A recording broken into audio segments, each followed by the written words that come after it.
if you can derotate sun and moon, if you can make everybody empowered, and if you can break the whole world into stones and pieces, अर्थात तुम यदि चंद्र और सूर्य को पक्षच्युत कर दे पारो, तुम यदि पृथ्वी को भांगी टुकड़ा टुकड़ा कर दे पारो, एवं तुम यदि विश्व रे समस्त को ऐश्वर्यशील कर दे पारो, किंतु तुमर हृदय यदि प्रेम नाही ताले तुम किछि भी नुह।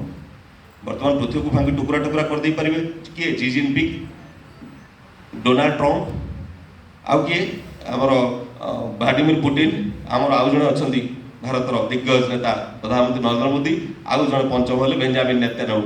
बहुत ऐसे चैलेंजटा प्रभु ये 5 जन को देइछंती ना ताकटर आउ टिके ऊपर एमाने पृथ्वी को भांगी टुकड़ा टुकड़ा करि परिबेनी, विश्व रे समस्त को ऐश्वर्यशील कर दे पारिबेनी, एवं चंद्र और सूर्य को डिरोटेट करि परिबेनी। तार बहुत आउका इंद्रदेव को चैलेंज दिया हला, तांको भी कहि देले तुम जेते बड़ शक्तिशाली व्यक्ति हो ना कहीं तुम हृदय यदि प्रेम नहीं ताहले यू आर जस्ट नथिंग। बोध E is equal to MC square तत्व देला बेले आइंस्टाइन कदाचित भूली गले से मानव समाज कल्याण करचंती ना अकल्याण करचंती। जदि से टिके भाबी थांदे ताहले एडा बड़ विनाशकारी शक्तिटा से आविष्कृत करन थांदे जहाँकि कोटी कोटी जनमानस को नष्ट कर देला। किंतु से जापान हिरोशिमा नागासाकी शहर ध्वस्त विध्वस्त हो गला पर मात्र 25 वर्ष भितर जो प्रकार बाउंस बैक से कले बोध पृथ्वीर सर्वबृहत्तम अर्थनीति को चैलेंज दौले। एवं भारत राज्य अनेक समय मंत्री नेता गण मैंने जाऊँच से देखुं कि सुंदर सहर होती 3-3टा लेयर रे ट्रेन चलती, गोटे ट्रेन ता तले आ गोटे ट्रेन ता तले आ गोटे ट्रेन केमी एटा पॉसिबल होती।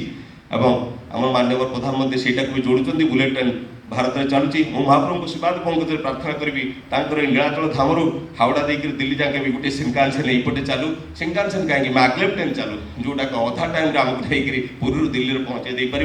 कोटी कोटी भक्त मैंने प्रभुंर से चरणाश्रित होगापी विश्वर कोण अनुकूल जो 4टा जाक धाम अच्छी बद्रीधाम एवं द्वारिका धाम एवं पुणे धाम एवं आम रामेश्वरम 4टा जाक कॉरिडोर को पूरा पूरी कनेक्टेड हो जाऊ सिंकानसेन एवं फ्लाइट उपर डिपेंडेंसटा कमी जाऊ। मात्र 4 घंटा भितर भक्त मैंने जमी सर्वकोण अनुकोण आसिक महाप्रभुंर पाखे दर्शन करेंगे और से सुस्वादु खाद्य व्यंजन खाईपर। प्रभु तो गाधाती बद्रीनाथ एवं पोशाक पेशाक बुझाती पिंधती द्वारिका एवं खाद्य खाती यही जगन्नाथ धाम शोवा जाती रामेश्वरम।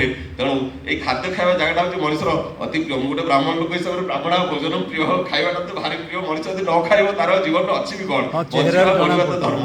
तेणु खावाई हो टी आमद प्रमोद पाइबी हो ये पुरी धाम को सारा विश्वर 140 कोटी लोक जो अति कम 100 कोटी लोक आसवे ताले रेलपथ आ विमान पथटा बहुत संक्षिप्त।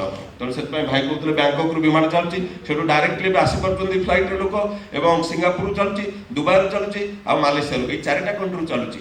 4टा कंट्री कहीं 200 कंट्री डायरेक्ट केमती पुरी को आसू विमान डायरेक्ट ये लैंडिंग हो। कोटी कोटी भक्त मैंने जमी सारा पृथ्वी 800 भक्त 800 कोटी मनीष प्राय समस्त जब भक्ति भाव उद्ग्रीव हो उठे ताले से जगन्नाथ जो 8 दिन से पदा को आसुच्च भाई भाई मैंने देखा देवाई से भक्त मान समस्त